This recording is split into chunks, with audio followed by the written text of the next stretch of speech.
really know Mika, but I feel comfortable around her. But then again, the whispers around, I know na parang I wanna get to know her more in a deeper level. With Brent naman, actually si Brent, I feel like he has the maturity also. Sobrang tahimik. Exactly, oo. Napansin ko kay siya, he's an observer and listens. He's good at observing. Yeah. Like, yeah. hindi sila magpapadala sa They nangyayari won't- sa environment. If that's the case, is that considered big winner material? That's personality, that's them, so be it, right? But we're talking about the face of the season, technically, as winners. Charlie clear. Sharan! Esmir!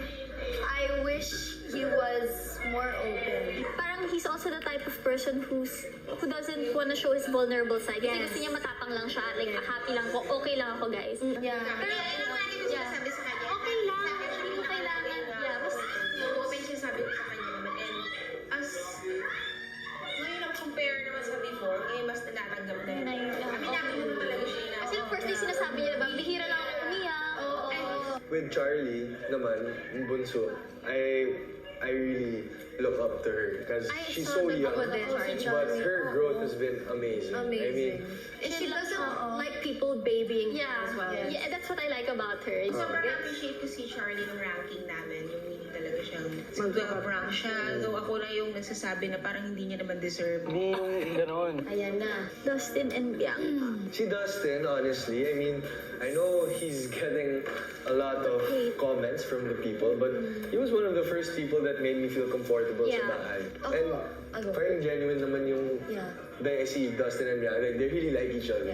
Ako, they really both shined separately for me when I was in the house at least. Yeah, Kasi yeah. nung Hindi natin task- naabutan yung ano na nila. Kasi yung task ni yung Paris, sobrang saludo ako kay Dustin. Naging leader talaga siya. He handled everything so well. And then same as nung nag-one-take task tayo with Bianca, whenever we needed ad-libs on the spot agad siya. So both of them really do well separately. I think their only weaknesses is they're distracting each other. Isang mabigat na tungkulin nga ang nakaatang sa mga duo challengers dahil matapos nilang subukin ang mga housemates sa iba't ibang hamon bago matapos ang kanilang pananatili sa loob ng bahay. Ang bawat isa sa kanila ay kailangan bumoto kung sinong final duo ang sa palagay nila ay pinakakarapat-dapat na mapabilang sa Big Four. Pero lingid sa kaalaman ng mga final duos, sila rin ay bibigyan ng pagkakataong bumoto. Pagsasamahin ng boto ng mga duo challengers at ng mga final duos at kung sinong duo man ang nakakuha ng pinakamaraming boto ang siyang unang duo na magiging bahagi ng ating Big Four. Kung sakali man na magkaroon ng tie sa mga boto, isang challenge ang kailangang harapin ng mga nag-tie na duo at kung sino man ang mananalo ang siyang makakakuha ng spot sa Big Four. Grabe!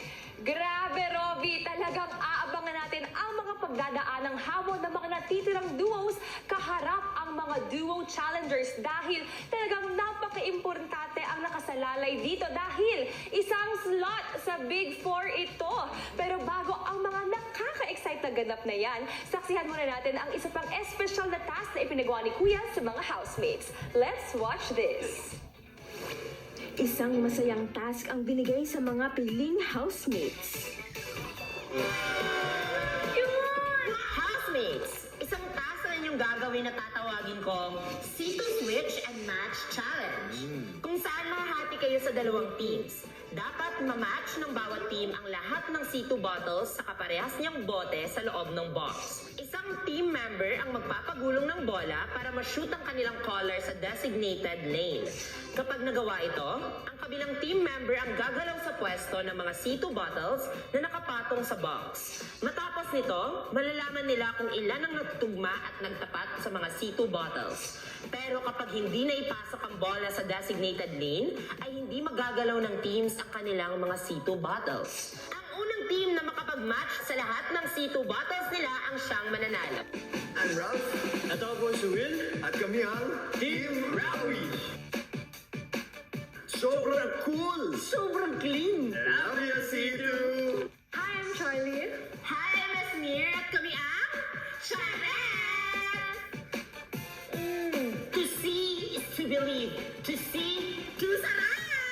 Sobrang atake ng mga bagong flavors ng C2 natin, Kuya. Kasi dito sobrang nakatulong po siya sa amin, dito sa mga task po namin, Kuya. Nakaka-relax po kami, Kuya, because of the C2. At nang handa na ang lahat, nagsimula na ang C2 Switch and Match Challenge.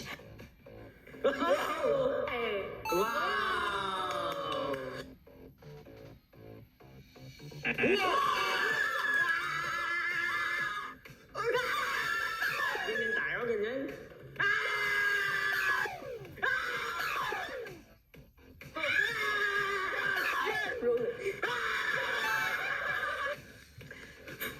Hindi mo right plan. Sobrang nahirapan ako just to put that ball into that little tiny tunnel. So we made sure na tinry namin na igalaw-galaw yung mga bote. Tapos, we made sure to keep cool and clean kahit hindi tama agad. Nahirapan na po ako, kaya sabi ko kay Charlie siya na bahala sa puzzle-puzzle. Ako na lang yung ambag ko, ganda na lang.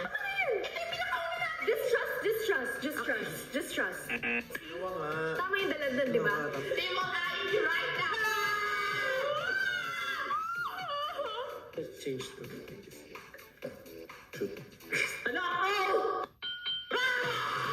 Congrats, Ralph and Will! Kayo ang C2 Switch and Match Challenge winners. Switch to relax mode with C2!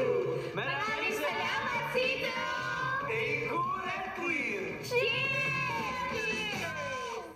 Abangan bukas!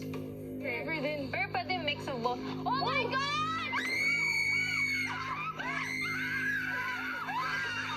Kamusta na ba kayo? Mentally, don't. Yung totoo, huwag na tayong mag-ano dito ng day 1 na.